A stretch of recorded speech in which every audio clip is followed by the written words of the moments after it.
Sveiki. Šiandien mes esame podcast'e Vyrai nekalba, kalbėsim apie vyriškumą ir apie tėvystę. Tie dalykai, kurie vyrų gyvenime yra svarbus, bet labai mažai apkalbami ir aptariami.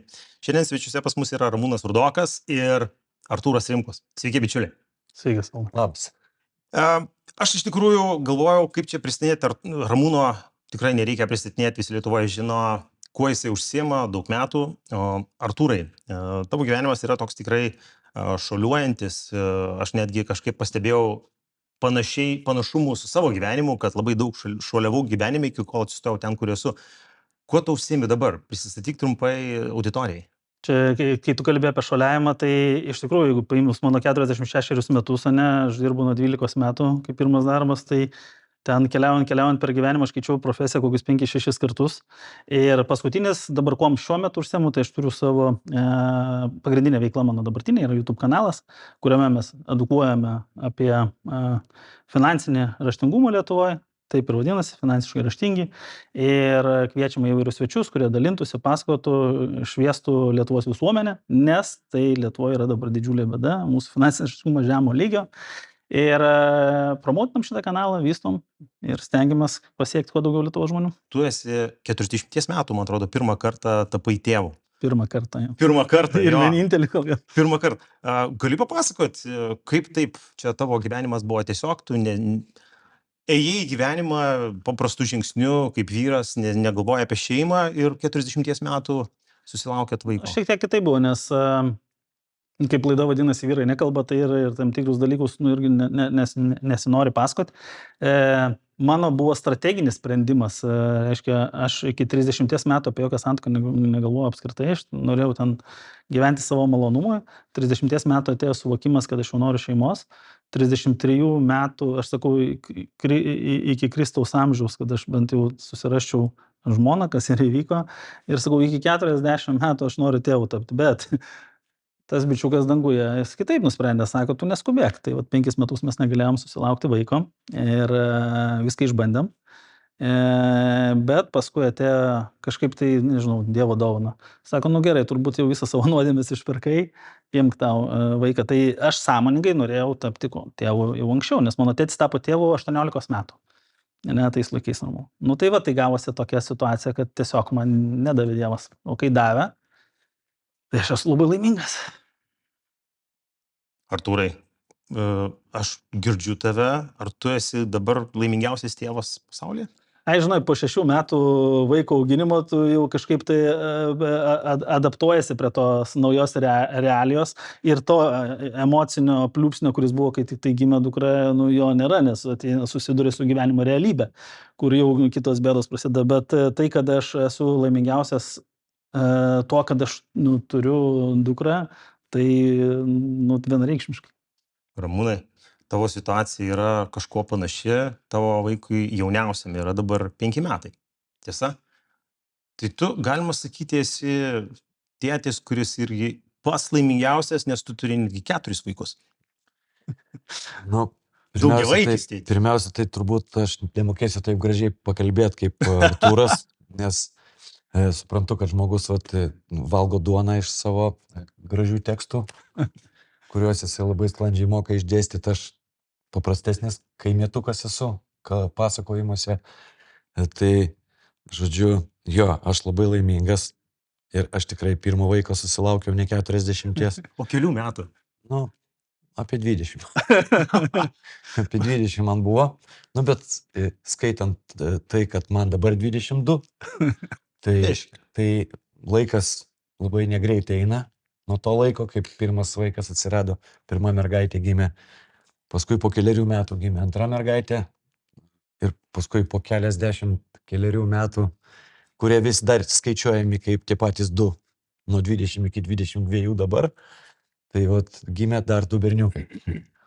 Čia, taip, aš laimingiausias tėtis pasaulyje. Atsakiau. Ar išsiplėst? Gali, aš iš tikrųjų, man žinai, kas iš tikrųjų įdomu labai, tavo visi vaikai turi 4 mamas.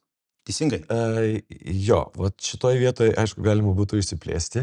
Tai, vat, Labai įdomu, tai, labai įdomu. tai parodo mano sąmoningumą, žinai, kaip tėčio, kaip piliečio, kaip vyro, kaip žmogaus, absoliučiai, žinai. Tai tėtis mane visokiais vardais vadindavo jaunystėje, žinai. Nu, tokiais nelabai gražiais vardais. Už mano tokius nuotykius reiškia, kad va, taip, nu, kad gyveni su žmogum, sumeti skudrus, ten, sakykime, vedi, reiškia, pasiperši, staiga atsiranda vaikas, po kažkelių tai metų atsiranda separatizmas, reiškia, atsiranda, tai čia turbūt yra tai, kad esi dar nesubrendęs, nesi, vat, kaip vat, vyras, reiškia, solidus, 40 susilaukė, tai 35, bet 30 apsivedė, ar ne? Trimtrė. Tai 33, tai čia rimti reikalai. Tai reiškia, tu susiformavęs kaip asmenybė, turbūt žmogus, o aš dar ten jaunystėje visko dar norisi daug, reiškia, nespėjai išsibėgioti, išsilakstyti, pažinti pasaulį. Tau atrodo, kad jau pasaulis čia visas, kai sutinki žmogų kažkokį, žinai, paskui staiga atsakingas požiūris turi būti į vaikų auginimą ir staiga tampi tėčiu per atstumą. Tai aš labai didžiuojuosi savo dukromis iš tikrųjų, kad jos užaugo teisingai ir užaugo gerai žmonėmis, gyvendamos daugiau su mama negu su tėčiu. Su mamom savo reiškia, bet niekada nesipurčiau tėvystės, niekada nebėgau ir nesakiau, kad čia ne mano vaikai, kad čia man jų nereikia, kaip nors ar panašiai. Taip gyvenime turbūt nėra buvę niekada ir niekas manęs to neapkaltintų. Reiškia, gal vaikams, aišku, kažkiek trūksta, bet kita vertus, žinant mano charakterį, žinant mano būdą, žinant mano pasaulėžiūrą, gyvenimo supratimą ir taip toliau, aš kartais džiaugiuosi, kad mano vaikai vaikystėje ir paauglystėje sąlyginai nedaug laiko praleido su manimi, nes aš dabar į juos žiūriu, į tas suaugusias merginas, moteris jau ir savo vyresnį sūnų, reiškia, kuris irgi auga per atstumą, bet mes matomės labai dažnai, reiškia, ir daug laiko praleidžiam kartu, bet aš pastebiu pats save, matau iš šalies, kad jeigu aš būčiau šalia jo visą laiką, kiekvieną akimirką, jis būtų kitoks, negu jisai yra. Tai yra, aš vis tiek jį turbūt priversčiau, nenorėdamas to, priversčiau šokti pagal savo dūdelę. Galbūt tai nėra blogai, jeigu tu esi viskas teisingai auklėjai, esi sveikas, protingas, fainas, gerai išauklėtas, gerai išmokslintas žmogus, bet jeigu tu per daug užsiimi dar savim, savo gyvenimu, savo darbu, ta šeima, reiškia, tokiam kažkokioj tai specifiniai vietoje yra atsiradusi, reiškia, specifiniai lentynoj tavo gyvenimo, tada gal tu ir nesuteiki tiek iš tikrųjų prasmingumo tam vaiko auklėjimui, reiškia, nesuteiki jam šansų pačiam vystytis daugiau, reiškia, daugiau su patarimais eini, reiškia, su paliepimais eini, su pamokymais ir taip toliau. Tai aš džiaugiuosi,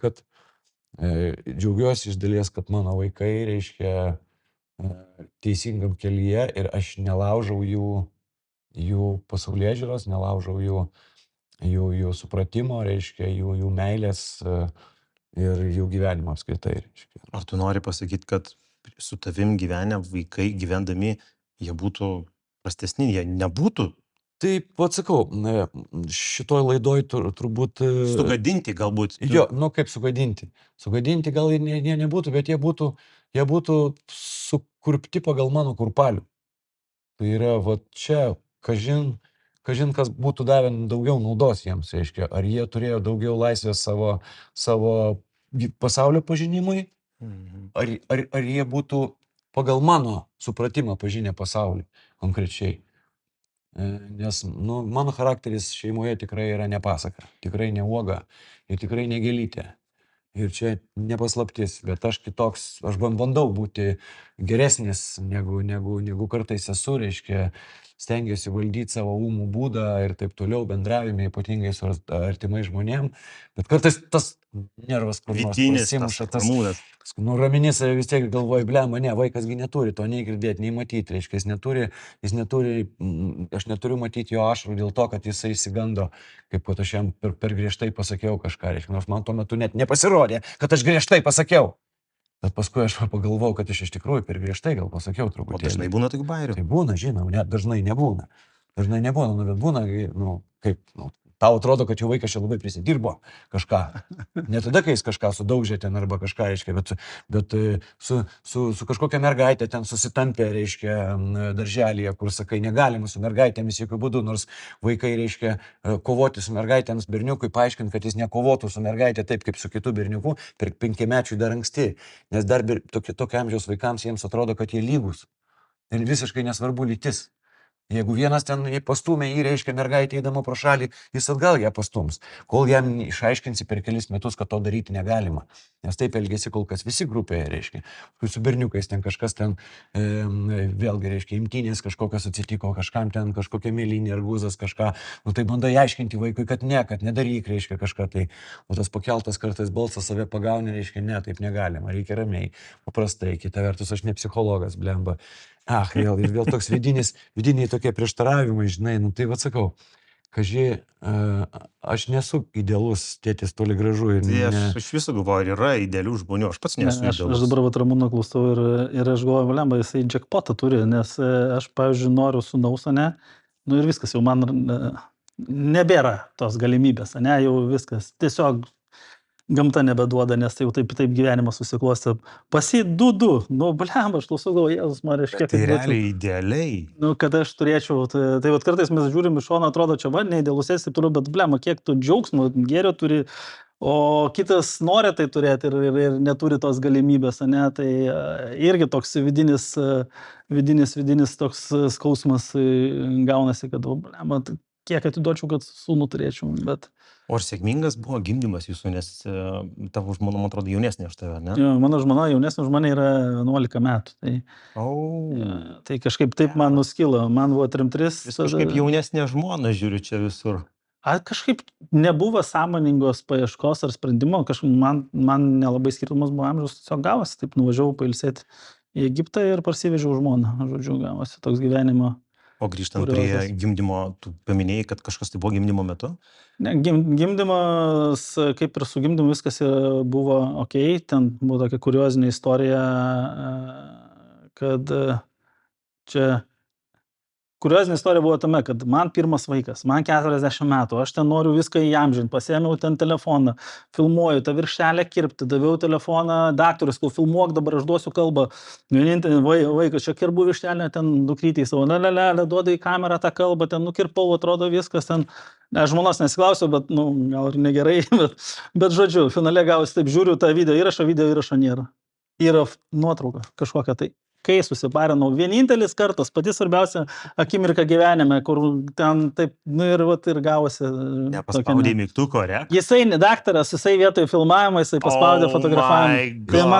Jis tiek susinervino dėl to gimdymo, ne? Eina, na. Jisai pirmą kartą tai darė.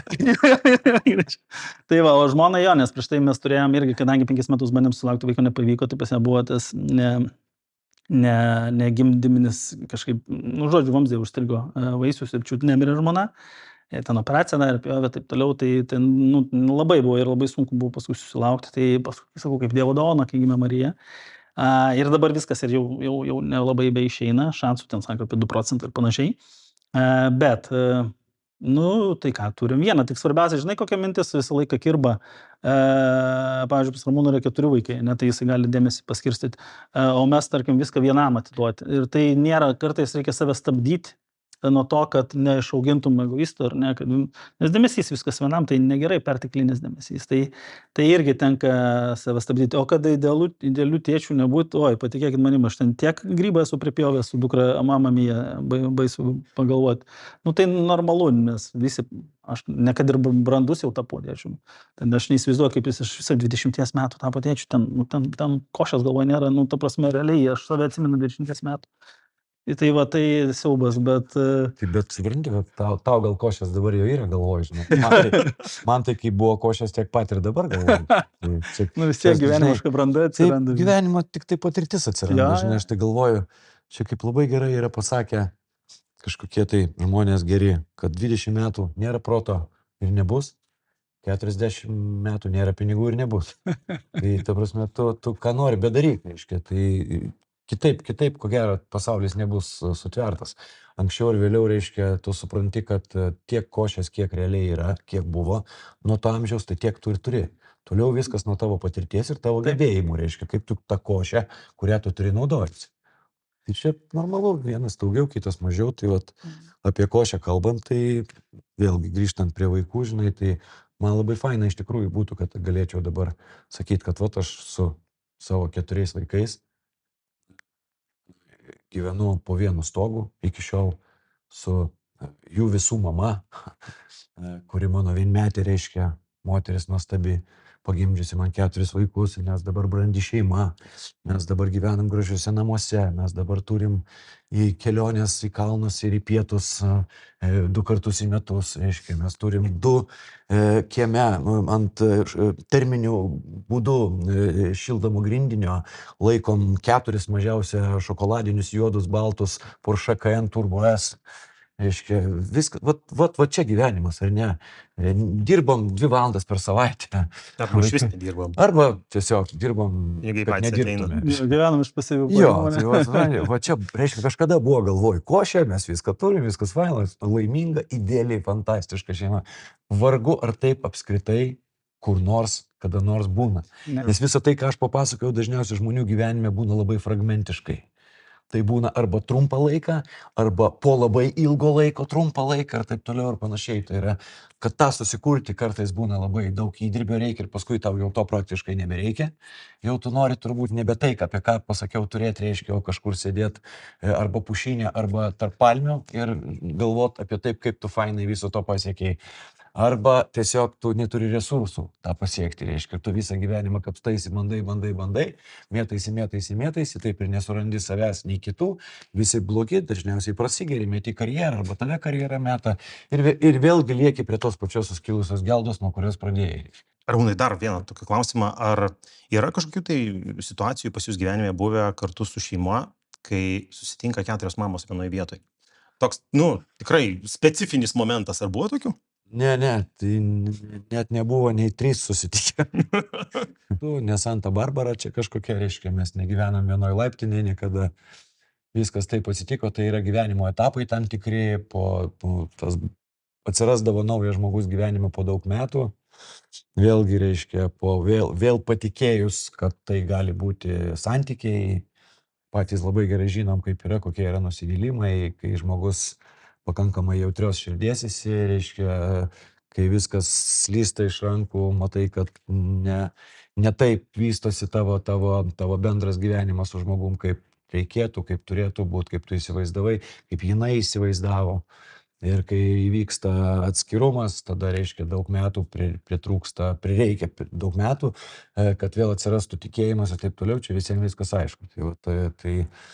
Tai atsakiau, jeigu į klausimą, tai jos nedraugauja ir tai nėra haremas. O vaikai būna, kadangi vaikai jau yra tavo, nenori, gal juos kartais būna per kokias šventes sueina kartu? Jo, matai, mano vyriausioji dukra gyvena Londone jau daug metų, jinai pati, būdama 16 metų, išvažiavo studijuoti ten į kolegiją, įstojo pati internetu.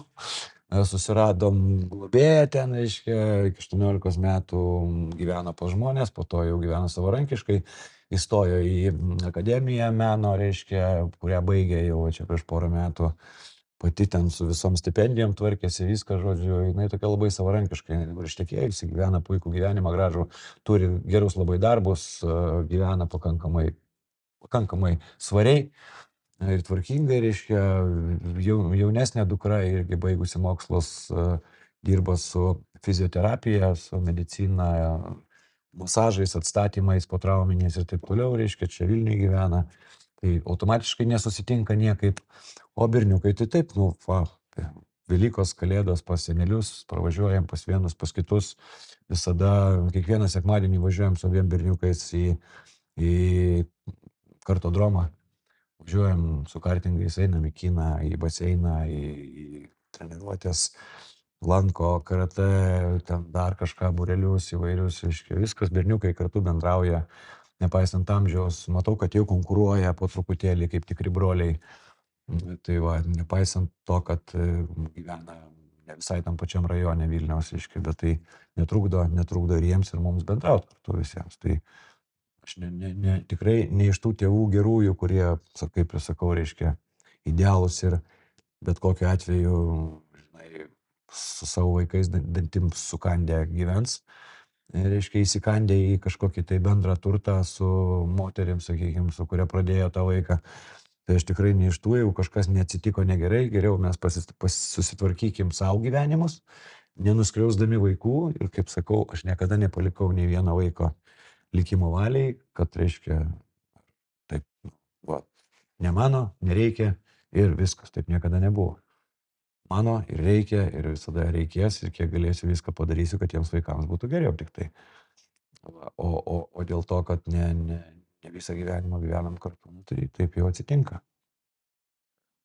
Artūrai, klausimas tau, gal tavo mergaitė 6 metų yra kada nors iškėlusi tau sceną viešoje erdvėje? Nu, žinai, tokia nepatogia scena, ten stovi su krepšiu. Tai žinai, kai tapau tėčiu, pradėjau iš karto skaityti knygas visokias psichologinės, kaip reikia reaguoti, jeigu vaikas iškelia sceną viešoje vietoje. Ten kaip dar kas, galiu iš karto pasakyti, ne velnias tos knygos nepadeda, nes kai atsitinka kažkokia situacija, viską užsimiršti. Bet taip, kad ji kristų ant žemės ir isterikuotų, to buvę nėra. Ir tikiuosi, kad nebus, nes jau Ramūnas turi patirtį. Ramūnas 4 patirtis turi. Yra buvę tavo? Patikėk, seniau. Aš čia visiems pasakojau draugam, koks fainas mano tas vyresnysis, reiškia, ramus berniukas, labai ramiai augo, koks jisai fainas. Niekada gyvenime nesu matęs, reiškia, kad jisai kristų kaip kiti vaikai. Jeigu kažko nori, krenta parduotuvė ant žemės, reikia daužo galvą į grindis, reiškia, aš su pasibaisėjimu stebėdavau šitos dalykus visus ir visiems pasakoju, turiu vaiką, kuris toks, jis niekada taip nėra padaręs. Pasakysi, jam viskas gerai, viskas faina. Nu, o motina, pavyzdžiui, jį, kada jis mažiukas dar buvo, prieš užmigdama visą laiką įpratinusi buvo kratyti, reiškia, ir sakydavau, ką tu darai, nekratyk, tu labai blogai vaikui darai, turi padėti į lovą, jeigu vaikas pats pratinasi miegoti, parėks, nustos, užmigs ir viskas gerai. Ne visą laiką kratė, manęs bėsindavo, nervuodavo, negalėdavo patikėti, reiškia, kaip jinai taip gali. Bet galų gale tas vaikas niekad nekrisdavo, jis buvo ramesnis, niekad nekrisdavo, šitų daužimų nebuvo. Ir atsirado tas jaunesnis berniukas. Ir kągi tu galvoji? Tai paskutinis Pirmą kartą kieme. O taip, kažkoks vaikas kažkokio žaislo nedavė. Jam gal kokie 2,5 metų buvo. Žinai, aš pabandžiau už rankos nusivesti šalį. Kaip jisai krito, kaip jis pradėjo rėkti, kaip jis pradėjo baladuoti, isterikuoti. Aš negaliu nuraminti, nesuprantu, stovi 10 minučių, vaikas klykia jau mėlynas visas purtosi. Galvau, kas čia bus su juo, žinai. Negaliu nuraminti, nesuprantu, nesuvokiu. Pirmą kartą su manim tai atsitiko. Apie ką aš kalbėjau visą laiką su manim, taip, ne, čia nebūna taip. Tai tiesiog. Ir, aišku, paskui praeina šitas, reiškia, jisai tai padarė kokias 5-6 kartus gyvenime. Aš jau supratau, kad reikia leisti, nieko nereikia daryti, nereikia nei guosti, nei aiškinti, kad čia negalim ar kažką, reiškia, nei drausminti. Tegu pabūna, taip ir viskas bus gerai. Tai tiesiog leidi pabūti viskas, nes tu esi griežto būdo. Tiesiog leidi pabūti, kiek jis tai darys. Tu skubi, pavyzdžiui, kažkur bėgi, ta prasme, arba parduotuviai. Parduotuviai tu negali taip leisti. Tai jau tuo metu, kai tai atsitinka, tu supranti, kad tau jau nebėra kur skubėti. Kad reikia spręsti šitą problemą, bet jinai nebus išsprendžiama. Galėtų pasiimti vaiką ir neštis, aišku. Bet tai čia vėl, jisai klyks, tada daužys iš čia rankose, viskas tas pats vyksta. Tai va, bet vaikystė, bet kūdikystė jis buvo itin ramus. Jo kratyti ir nešioti nereikėjo užmiegant, reiškia. Jisai būdavo paguldamas ir užmigdavo savo kambarį. Iki 3 metų praktiškai nė garso nesigirdėjo. Žodžiu, laimingi žmonės, nes manoji, kai gimė, jie, kaip tu pasakoji, kratyti, tai būdavo taip. Tavo 3 valandos pamaina baigėsi, dabar keičiamės. Miegodavom po kelias valandas, 2 metus, jinai neužmigdavo. Tu sėdėjau toks komai jau toksai atsibundi, su žmona keisdamas. Ir tai turėjo labai labai skaudžias pasekmes, nes jinai žmonoj prasidėjo depresija gili. Ja, ir nežinau, kas buvo, čiut neišsiskyrėm ten. Ten buvo, baisu buvo tiesiog. Nes jinai buvo tokia, į lauką išvest, būdavo varžybos, žodžiu, šauksmas, lygsmas, veži, jinai rėkia. Lengvoja, jinai, tada nurimsta, žinai. Žodžiu, buvo žmona patyrė tikrai labai didelį spaudimą, nes aš vis tiek orientuotas į darbą, kartais keisdavau ją naktim kaip pamainą, ne, bet tai būdavo labai labai psichologiškai, tai būdavo žiauriai sunku, ne, nes gauti mažą vaiką, dar žmona su depresija, dar pats versle, pačiam labai didelis psichologinis stresas ir tu turi visur suspėti ir vat, kaip paskui su tuo vaiku sėdi 3 nakties, jau taip nurimo, jau galvoju, jau tai padės. Ir toliau, dabar tavo eilė, ne tavo. Nu, ir ten buvo labai daug nuotykių. Bet buvo tas sunkus 2 metų periodas ir paskui žmona ilgai buvo tas, tipo, sako, tai antras geresnis, ramesnis būna, sako, o jeigu, sako, šitą ramesnė dar, o jeigu antras dar blogesnis. Nu, tai žodžiu, buvo daug nuotykių, sako. Artūrai, ar tu ko nors bijai gyvenime? Pakartai. Ar bijai ko nors gyvenime? Tai aišku, kad bijau, Jėzus Marija, Ko tu bijai? visi bijom. Nu, vyrai gi nieko nebijo, jie, žinai, mačio visi, bet ko tu Yra, bijai? ir jeigu nieko, vienintelis žmonės, kurie tikrai nieko nebijo, realiai nieko nebijo, tai yra psichiškai nesveiki. Ja, nes mūsų psichika yra per milijonus metų ir išsivysčiusi taip, kad mes turim instinktus. Jeigu kažkas sako, aš nieko nebijau, ne, tai užsimerkęs perėjai gatvę, jeigu tu nieko nebijai. Ne, tai neegzistuoja tokio dalyko, kaip nieko nebijau. Aišku, tik tai, kas yra drąsa. Galvoju, o tais be baimės, ten, nu, pavyzdžiui, 12 metų, kai man buvo, bėgiodavom ten po strojkės, tais sovietiniais laikais ir sėdėdavo ant dangoraižio, Ramūnas turbūt ne vieną tokią istoriją turės, sėdėdavo ant dangoraižio apačią, nuleidęs kojas ir spjaudavau semkas, ne? Ir galvodavau, kad aš čia be baimės. Ne, be baimės, kvailys buvau tiesiog, nes vėjo gūsis ir nuo 12 aukštų būčiau nuskridę. Bet tikra drąsa yra tada, kada tu bijai kažkokių dalykų realių, ne, ir jos darai, nepaisant to, kad tai tau, tai tikra drąsa yra, tam, pavyzdžiui, jeigu keisti ten darbą, arba prisimti naujų pareigų, arba tas pats vaiko susilaukti, ne, tai irgi drąsa, nes tai reikalauja, ypač jeigu tau 20 metų. tai reikalauja tam tikros drąsos. Kokia gal čia čia yra branda blemba labiau? drąsa, ten yra. O gal čia- Kaip? Tu ką, nes čia? Kaip tai atsitiko? Ašgi nieko nedariau. Čia taip yra, čia Šventos. seniai, čia kokia čia drąsa. Va, tu esi žiauriai drąsus žmogus. Nes tu sėdėdavai ant 12 aukščio stogo krašto, kojos va ten maskatuoja ir spjaudai semkės. Aš prie to krašto, va tavo amžiaus turbūt va taip pabūčiojęs, aš dabar taip eičiau, aš neprieičiau ten net pasižiūrėti iš arti, nes aš jau save matau ten gulintį, apačioj, išsitaškiusiai. Man antiek baisu tas nesaugus aukštis. Tai natūralu yra mirties baimė, ypač kuo vyresnis tampi, ne, tuo brandesnis tampi baimė už savo artimuosius, kai tu, mano tėtis mirė prieš mėnesį, ne, ir jaunas vyras, būdamas 65 metų, tai galvoju, man 47, tai bus, tai kiek čia man beliko, tai paskui iš šitos pusės galvoju, nu gerai, genai geri, močiutės beveik 100 metų dagyveno, tai turiu šansus visus.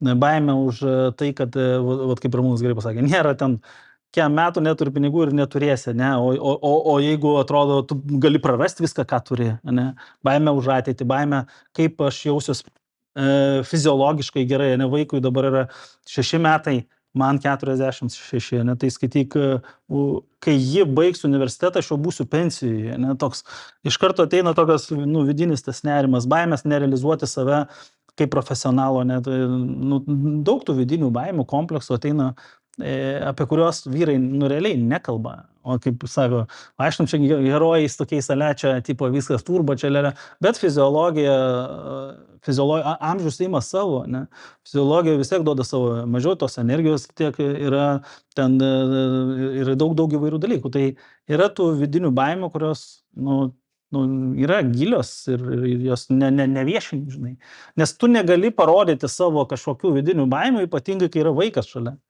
Jo, nes vaikas turi matyti tėtį kaip autoritetą, ne? Tai silpnumo momentus gali matyti viskas. Pavyzdžiui, mes kai su žmona pykstamės, kažkaip taip įvyksta gyvenime kartais, tai aš nebandau slėpti nuo dukros, kad mes pykstamės, bet mes taip pat demonstruojam, kad mes ir taikomės. Ar jaučiat atsakomybę už tai, kuo užaugs jūsų vaikai?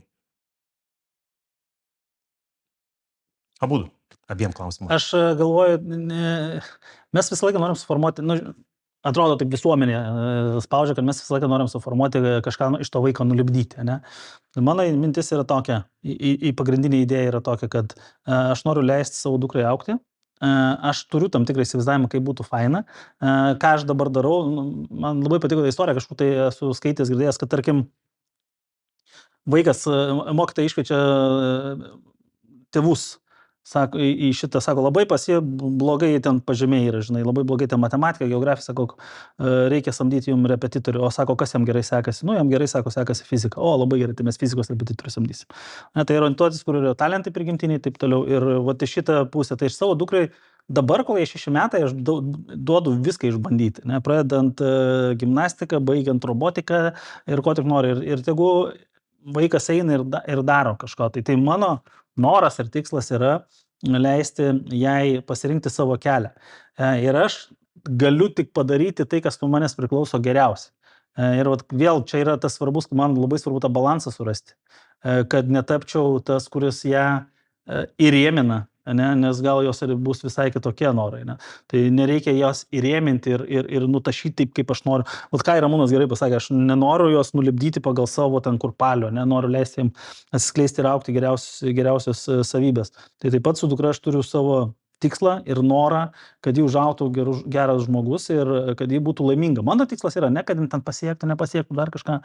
Mat išūnės, jeigu ji bus laiminga, nieko nepasiekus, bet gyvens laimingą gyvenimą, patenkinta, jie tenkins tas gyvenimas, aš būsiu laimingas.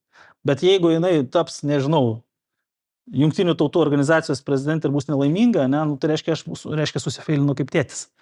Tai mano noras yra, kad jinai gyventų laimingą gyvenimą. O koks jau tas kryptis, kurią pasirinkščiau, jos pasirinkti. Ką tu manai, Ramūnai? Taip, tai aišku, kad paantrinsiu. Tavo jau moteris 2 užaugusias, jau tu nieko nepakeisi, bet dar 2 ten jauni. Tikrai nieko nereikia keisti, su vyrais irgi viskas aišku, reiškia, tas vyresnis vyras, gerokai vyresnis, tas jau brandus, 8-metis, jau 9 metų jau gali bus vieną namie palikti, reiškia, vienas namuose galėsim filmuoti. Tai irgi, žinai, aš labai noriu į futbolą, tipo, rajone atsirado kupolas, reiškia, futbolo tipo stadionas uždaras. Visi vaikai aplinkui futbolo lanko. Gerai, aš 3 kartus nuvedžiau, 5 kartus treniruotę. Po 10 kartų iš treniruotės einu, sakau, tau tikrai nereikia šito futbolo, nes aš pamačiau, kas ten vyksta per tas futbolo treniruotės. Reikia tėvai visi atvedę savo, bėg, muš, ką nesugebi? Ir tokių, žinai, tokių keistų žmonių, žinai, atvedę savo atžalas, bando padaryti futbolininkais Lietuvoj. Aš vis nežinau, kas yra lietuviškas futbolas, prie visos pagarbos mūsų futbolininkams, reiškia, 2 pavardės gal, žinai, pasaulyje žinomos, nors kažkiek ir tai nelabai.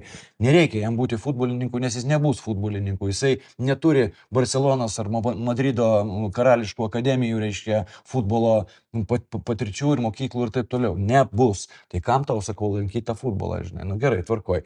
Matau, kad nelabai ir jam limpa, nes ten tikrai ne kažką. Tai reiškia, aš jį nukreipsiu ten, kur gal jam labiau patiks, pabandysiu šitoj vietoj. Ok, tvarkoj, kovų menai, tam pačiam name, kur gyvena, yra puikiai mokykla, reiškia, karate. Pradėjau lankyti, nors purtėsi 5 metus, kalbėjau šiandien, sakau, pradėk, 2 kartus per savaitę treniruotė, tau patiks, žaidimo forma iš pradžių, niekas nesimuša, viskas gerai. Dabar puikiausiai, pats eina, pats moka diržą susirišti, užsimotyvavęs žiauriai, važiuos pats vienas, reiškia, su treneriais ir su vaikais į stovyklas vasarą, viskas patinka, viskas gerai, užsimotyvavo, leidi, atsidarė ir viskas, nors purtėsi nenorėjo. Sakau, kartais trupučiuką pastumti šiek tiek lengvai, bet reikia kantrybės, vėlgi dirbant su atžala, visą laiką reikia labai pačiam daug kantrybės. Ne tai, kad pasakė ne, viskas ne, ir tu sakai ne. Gerai, kad mano būna, kad žmona labai jauna, graži, protinga, visada, reiškia, jau 3 viename labai keista. Nepastebėjot, jauna, graži, protinga. Tavo visos jaunos. Keistas dalykas, ar ne? Kažkodėl tai, bet sunku suvokti, kad taip nebūna. Tai žodžiu, jauna moteris visą laiką galvoja, kad vaikas nenori, tai reiškia ir tegu nedaro. Ne, palauk. Kartais reikia jį stumtelėti, kad jisai padarytų. Nes jisai pasirinks tik tai tada, kai jisai supras, ką reikia pasirinkti.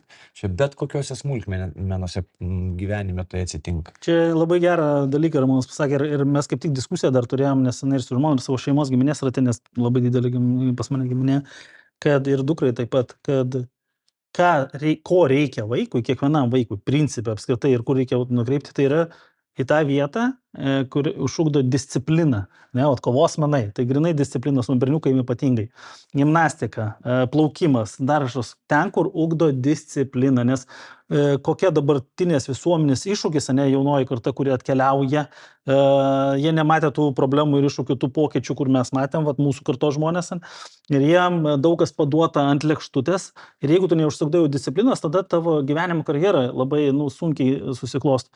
Tai disciplina, tie sportai, kurie ugdo discipliną ir vat, kaip sako, kad biški ir pastumti reikia, ir paspausti, ir duoti, nelaužyti, o tiesiog kaip paskreipti ten, kur reikia. Tai va tą patį mes ir darom, dėl to ir gimnastiką leidžiam, ir kad ugdytųsi disciplina. Ar jūs tampat sentimentalesni, pūkuotesni su vaiku atsiradimu? Klausimas abiem. Pas Ramūną 4 patirtis, tai per kiekvieną galima pasakoti. Aš tai galiu labai paprastai 2 žodžiais pasakyti, iš tikrųjų, kad kiekvienas vaikas mane padarė vėl vaikų ir jaunesniu, negu aš galėjau būti. Matyt, kad jeigu nebūtų taip atsitikę, kaip dabar yra, aš jau būčiau visai kitoks žmogus. Aš jau būčiau iš tikrųjų psichologinis pensininkas. O aš dabar tebesu psichologinis paauglys. Tai dėl to labai džiaugiuosi, kad mane vaikai tokį padarė. Nes kitaip būti negali. Tu tiesiog turi susilieti su juo. Tu turi vėl tapti juo. Tu turi vėl tapti savimi tuo, kuriuo tu buvai kažkada. Nes kitaip tu prašausi pro šalį kiekvieną kartą, reiškia, auklėdamas, arba turi nesikišti tada, reiškia, visiškai į tą jo formavimą, į tą auklėjimą jo. Leisti visiškai tada, reiškia, kitiems žmonėms to užsiimti, tai tada galbūt tavyje niekas nepasikeis. Bet norint, kad jeigu tu dalyvauji procese, tai turi pasikeisti ir turi vėl tapti vaiku. Šiaip tai taip, mes su vaikais sumažėjom, nes turim nusileisti iki jų lygio. Iki jų lygio taip, bet jisai dar turi ir draugą turėti namuose, vaikas. Ne tik tai tėvą, reiškia, bet jeigu būsi tik tai tėvas ir būsi griežtos rankos tėvas, tai ko gero gali labai po to atsisukti ir prieš tave, ir prieš jį. Visą tai reiškia, tu turi, ir man kolega turbūt neduos pameluoti, kad pirmiausia, tai turi būti ir draugas. Su vaikų atsiradimu vyresniam amžiui yra tam tikrai iššūkiai. Iš vienos pusės jau brandus, kaip aš pagal save, aš jau kaip ir brandus, jau daug dalykų žinau, jau tų nesąmonių, kurių būdamas jaunas jau nepridarysiu, nes jau turiu gyvenimiškas patirties. Iš kitos pusės, aš jau turiu susiformavę savo gyvenimo rutiną, ritmą, paveikslą ir taip toliau. Ir tada užknisa tiesiog, čia man reikia daikytis, adaptuotis, prisitaikyti, keisti savo gyvenimo būdą, taip toliau. Tada atsiranda mintis, aš galėčiau dabar tą daryti, bet man reikia dabar tą vaiką 4 valandas linguoti, naktį neišsimiegoti. Ir va šitoje vietoje džiaugsmas turint, kai gimė dukra ir kai auga ir turint vaiką, palyginus su tais iššūkiais, kuriuos jisai sukelia, tai yra milijoną kartų didesnis, ne? Bet tie iššūkiai nieko nedingsta, jie yra. Tai man, kai gimė dukra, kaip tai mane pakeitė, man mąstymas vis tiek eina į priekį. Aš noriu sudalyvauti jos 18, kai baigsiu ten mokyklą, ten balius, ten ir taip toliau. Aš noriu dar anūkus pamatyti gal kažkada, nors, tarkim, jis susilaus gal 30, ne, nes vis vėliau gimdo, tai man bus dar guvus dėdukas būsiu, ne. Tai, reiškia, mane skatina tai pasitemti, aš noriu pasitemti. O kai tu sakai, kad nusileisti iki vaiko lygio, tai, hebra, patikėkit, kiek aš ten, kaip arkliukas bėgioju, kaip šuniukas, kaip ten darau, ten su dukra, čia neišvengiama yra. Tai tiesiog, nes tai yra džiaugsmas, tu matai vaiko juoką, vaiko akis, kaip ten, tau pasisekė, tu babaisų, pas tave babaisų nebėjo, pas mane bijodavo babaisų. Tai einam gaudyti tą babaisą iš palovos, traukti, ten saldainių kažkaip babaisą palieka ir taip toliau.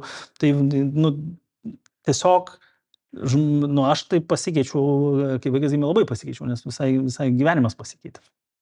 Ramūnai, o keliuose gimdymuose esi pats dalyvavęs?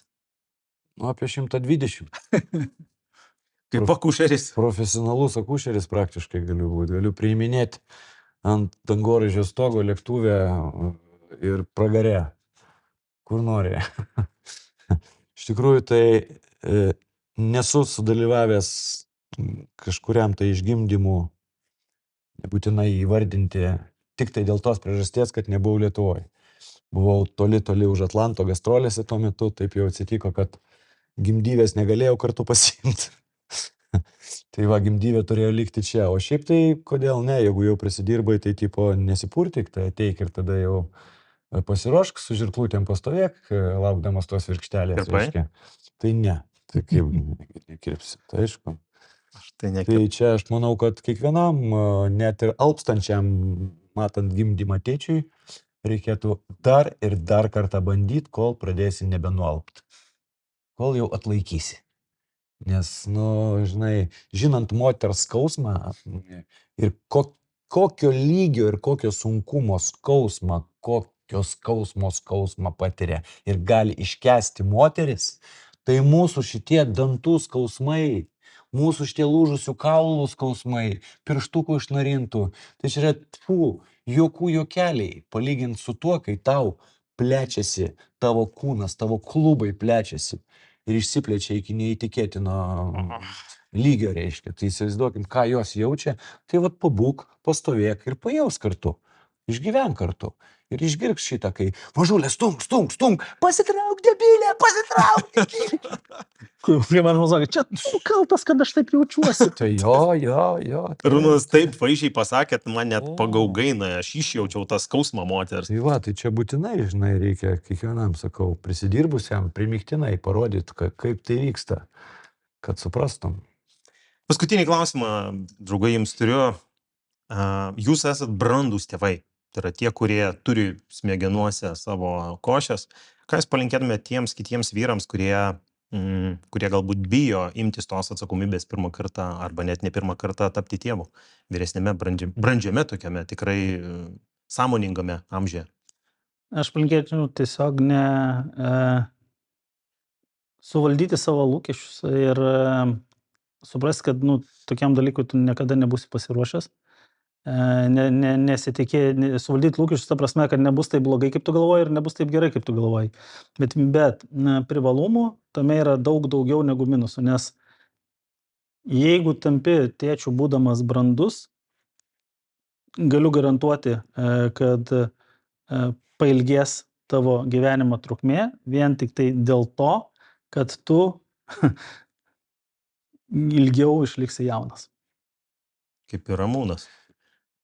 Tai žinai, jo apie tai kalbėjom, o aš galvoju, kad vis tiek, supranti, dabar tie jauni tėčiai, žinai, aš dabar žiūriu, į darželį mes einam, ar ne, su mano vaiku, ten vienmečiai vaikai, reiškia, ir jų tėčiai tai yra dvigubai, kiti daugiau negu dvigubai už mane jaunesni, žinai, žmonės, ten vieniems ten po 25, kitiems ten iki 30, žinai, labai nedaug, virš 30. Jie atvažiuoja su gerom mašinom, žinai, ten matosi ir gerų šeimų vaikai, ir mamos ir tėčiai, gerų šeimų palikuonės, ne visi, turbūt kiti uždirbę savo, reiškia, viskas faina, žinai, tokių įdomių. Tai jie į mane kaip į seną pirdylą žiūri, supranti, ir aš tikiu, ką jie masto žiūrėdami į mane. Tu dar sugebėjai šitą pasidaryti, visai neblogą, fainą bachuriuką, aš matau jų akise parašyta. Ir jie galvoja, aha, ką šitas pirdylą dar gali užauginti ir išauklėti. Nes jie turi visai kitas sistemas. Tai jie dabar yra super tėčiai ir super mamos, kurie turi savo auklėjimo schemas. Ir tu, senas pirdyla, žiūrint į mane, jiems visiškai nereikalingas ir nenaudingas su savo pamokymais, su savo intuicija, su savo pasaulio pažinimu ir supratimu ir taip toliau. Ateina naujoji super karta ir jinai labai greit bus čia. Ir aš labai norėčiau jau būti seneliu. Jų vaikų seneliu, tos naujosios kartos, ir stebėti iš šalies, kaip tai vyksta, trupučiuką koreguojant, reiškia, tą visą veiksmą, ar ne? Bet kadangi aš savo dukroms esu daug kartų pasakęs, kol jūs man nepagimdysit anūkų, tol aš darysiu jums seseris ir brolius. Tai aš taip ir darau. Tol aš gimdysiu vaikus. Tai dar kol kas neįvyko virsmas. Aš negaliu pasimėgauti naujosios super kartos mamų ir tėčių auklėjimo pasaką šitą. Pasaulio auklėjimo ir supratimo pasaką. Kažkada jie pasimėgausi, tikiuosi. Ramūnai, ačiū, kad daliniesi, ačiū Artūrai, kad daliniesi, ačiū, kad nebijot pasidalinti ir tokių gilesnių savo įžvalgų iš gyvenimo. Na, o mes šiandien podcastą baigėme ir jeigu jūs norėtumėt kažkokį dar vieną svečią mums pasiūlyti, tai drąsiai parašykite mums, pasiūlykite savo žmogų, savo vyrą, tėtį, kurį mes tikrai pasistengsime prakalbinti. Na, o labai aš pakviešiu jūs Tiesiog pasiekite mūsų podcastą, pasiekite socialinės tinkluose, YouTube kanale ir sekite mūsų kitas laidas. Mes tikrai dar kalbėsim, atvirausim ir svarbiausia žinot, nepamiršti, kad kalbėjimas yra stiprybė, tai nėra trūkumas. Ačiū, kad žiūrėjot ir iki kitų kartų. Iki.